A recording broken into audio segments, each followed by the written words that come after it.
पिछले चंद हफ्तों से जो स्टेटमेंट्स महाराष्ट्र के सरकार के मिनिस्टर्स और चीफ मिनिस्टर तरफ से आ रहे हैं उसको देखने की जरूरत है। और सबसे बड़ा प्रोवोकेशन तो वो सत्ता में है, गवर्नमेंट में है, और गवर्नमेंट प्रोवोकेटिव स्टेटमेंट्स दे रही है।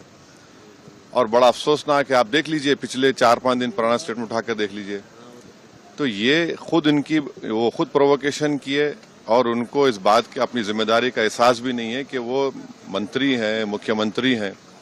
और दूसरी बात यह है कि आपने कई तस्वीर किसी बादशाह के बनाकर जलाए पूरे महाराष्ट्र में, कोई रिएक्शन नहीं हुआ, तो आपको तकलीफ हो गई। तो आपने क्या किया कि कुरान की जो आयतें हैं, जो वर्सेस हैं कुरान के, जो एक कपड़े पर लिखी जाती हैं, उसको आपने जलाया। और जब ये हरकत हो रही थी तो उसी वक्त जाकर मुकामी वहां के जो मुसलमान और हिंदू लोग थे जाकर कंप्लेन किए डीसीपी को कि इसको रुकवाइए, देखिए ये जो कपड़ा है जिसपे कुरान करीम के आयतें लिखी हैं, वर्सेस लिखी है, मत करिए। जलाया गया, एक्शन नहीं लिए। उसके बाद शाम में ये सब चीजें हुई। मैं उसका कंडेम करता हूँ वायलेंस का, मगर इसको टोटल देखिए आप कि जो स्टेटमेंट्स एमिनेट हुए हैं, जो स्टेटमेंट दिए गए हैं मिनिस्टर्स की तरफ से, अभी भी दिए जा रहे हैं, भाई आप रूल ऑफ लॉ को फॉलो करिए ना। आप तो भारत के संविधान पर आपने ओथ लिया है, तो आप कैसे प्रोवोकेटिव स्टेटमेंट्स क्यों दे रहे हैं आप? भाई मुझे किसी चीज कोई चीज पसंद नहीं है, आपको कोई चीज पसंद नहीं है, तो कोई भी अपनी नापसंद का इजहार कानून को हाथ में ले करेगा क्या?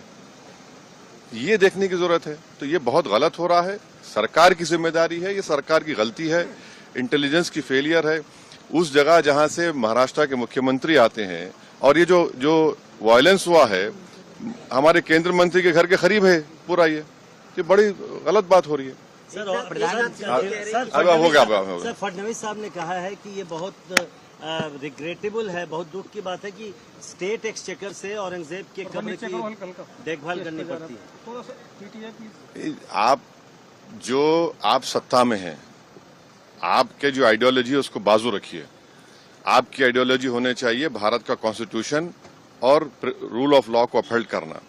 6 दिसंबर 1992 को क्या हुआ और उसके बाद सुप्रीम कोर्ट ने उसको एग्रीगियस एक्ट कहा, तो आप देख लीजिए, हुकूमत आपकी है, मंत्री आप हैं, रूल ऑफ लॉ आपको फॉलो करना है और आपको कॉन्स्टिट्यूशन के लिहाज से अपनी हुकूमत चलाना है।